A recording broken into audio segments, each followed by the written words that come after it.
Hi friends, welcome to my channel Vagdevi's art. Shri విశ్వావసునామ సంవత్సరం దక్షిణాయనం వర్ష ఋతువు. ఈరోజు మఖా నక్షత్రం అండి, శనివారం అమావాస్య. మఖా నక్షత్రం పితృనక్షత్రం, అమావాస్య పితృతిథి కాబట్టి ఈరోజు కొత్త కార్యాలు ఏమీ ప్రారంభించకండి. అదేవిధంగా ఈరోజు క్షేమంగా వెళ్ళి లాభంగా వచ్చి రావాలి అని మనస్ఫూర్తిగా కోరుకోండి. ఇంకా ఈరోజు శనివారం కాబట్టి వెంకటేశ్వర స్వామిని పూజించండి. జమ్మూ కాశ్మీర్లో ఉన్న శారదాంబ శక్తిపీఠాన్ని ఏ రాశి వారు దర్శించుకోవాలో తెలుసుకుందాం. శారదాంబ శక్తిపీఠం సరస్వతీదేవికి సంబంధించిన ఆలయం అండి. ఇది అష్టాదశ శక్తిపీఠాలలో 18వది, అంటే చివరి శక్తిపీఠం. ఇక్కడ సతీదేవి చెంపభాగం పడింది అండి. ఈ ఈ క్షేత్రాన్ని సింహరాశి వారు దర్శించుకోవడం చాలా మంచిది.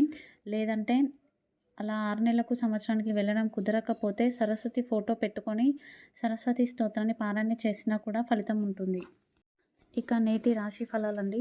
ముందుగా మేషరాశి వారు ఈరోజు వృధా ఖర్చులు ఉంటాయండి. రాంగ్ డెసిషన్స్ తీసుకునే అవకాశం ఉంది. మిమ్మల్ని తగాదాల్లో ఇరికించడానికి అవకాశాలు ఉన్నాయి. ఈరోజు మీరు ధరించకుండా రంగు నీలం రంగు. పాటించవలసిన పరిహారం వెంకటేశ్వర కరావలంబ స్తోత్రాన్ని పారాయణ చేయడం.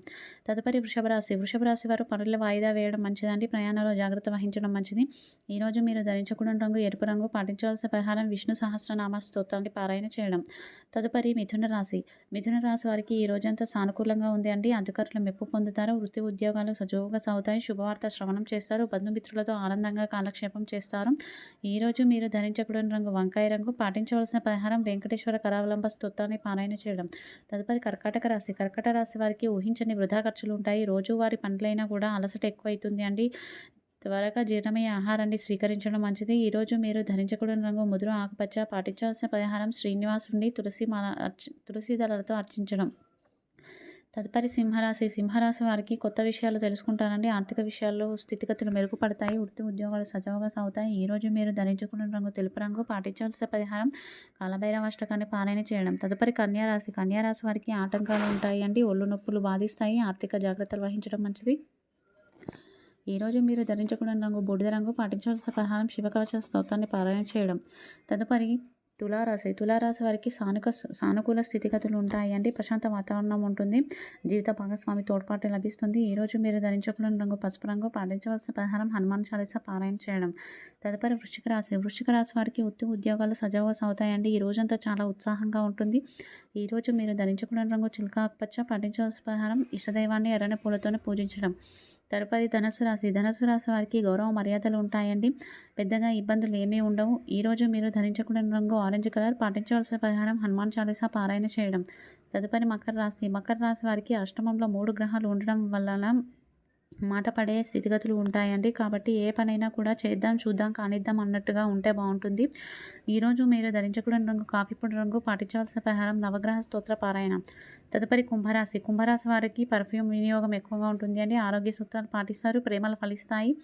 ఈ రోజంతా సాఫీగా ఉంటుంది. ఈరోజు మీరు ధరించకూడని రంగు పింక్ కలర్. పాటించవలసిన పరిహారం కాలభైరవాష్టకాన్ని పారాయణ చేయడం.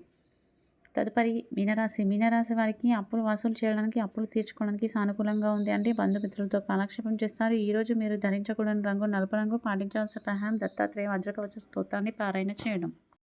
చాలామంది అంటూ ఉంటారు, సనాతన ధర్మాన్ని నమ్మడం వలన మనం అంధకారంలోకి నడిపిస్తుందా, లేకుంటే సనాతన ధర్మం మూఢ విశ్వాసమా అని చెప్పేసి. అదంతా నిజం కాదండి. సనాతన ధర్మం ఎప్పుడు కూడా మనల్ని అభ్యుదయం వైపు, ప్రగతి వైపే నడిపిస్తుంది. ఇప్పుడు మనం సైకియాట్రిస్ట్ దగ్గరికి వెళ్ళినా, మనం డాక్టర్స్ దగ్గరికి వెళ్ళినా, మన మనుషులను చూస్తే మెల్లకన్ను ఉంటే నీకు మెల్లకన్ను ఉంది అని చెప్పేసి హేళన చేస్తాం, తక్కువగా చూస్తాం. పంటిపై పన్ను ఉంటే అలా ఉంది అంటాం, బట్టతల ఉంటే ఇలా అని చెప్పేసి వాళ్ళని అలా అంటుంటాం. కానీ జ్యోతిష శాస్త్రం ప్రకారం మెల్లకన్ను ఉంటే చాలా అదృష్టం అని చెప్తాం, పంటిపై పన్ను ఉంటే అదృష్టం అని చెప్తాం. ఆ అదృష్టం వస్తుందా రాదా తెలీదు, కలిసి వస్తుందా లేదా తెలీదు. కానీ అలా చెప్పడం కారణంగా వాళ్ళకి మనోధైర్యం అనేది ఏర్పడుతుంది. వాళ్ళకున్న లోపాన్ని మర్చిపోతారు. అంధకారాన్ని అణగదొక్కుతుంది. సనాతన ధర్మం చైతన్యాన్ని నిద్రలేపుతుంది. కాబట్టి ఇలాంటి మూఢనమ్మకాలను నమ్మకండి. సనాతన ధర్మం ఎప్పుడూ మనల్ని అభివృద్ధి వైపు, అభ్యుదయం వైపే నడిపిస్తుంది. ఇప్పుడు బ్రహ్మ ముహూర్తంలో లేవాలని అంటాము. ఎందుకు అంటే మన ఆరోగ్యం బాగుంటుంది కాబట్టి. ఉంగరం వేలికే, బంగారు ఉంగరాన్ని కుడి చేతి ఉంగరం వేలికే ధరించాలంటాం. ఎందుకంటే అక్కడ ఆ నాడీ కణాల ఒత్తిడి వలన మనకి ఆయుష్ అనేది వృద్ధి చెందుతుంది కాబట్టి.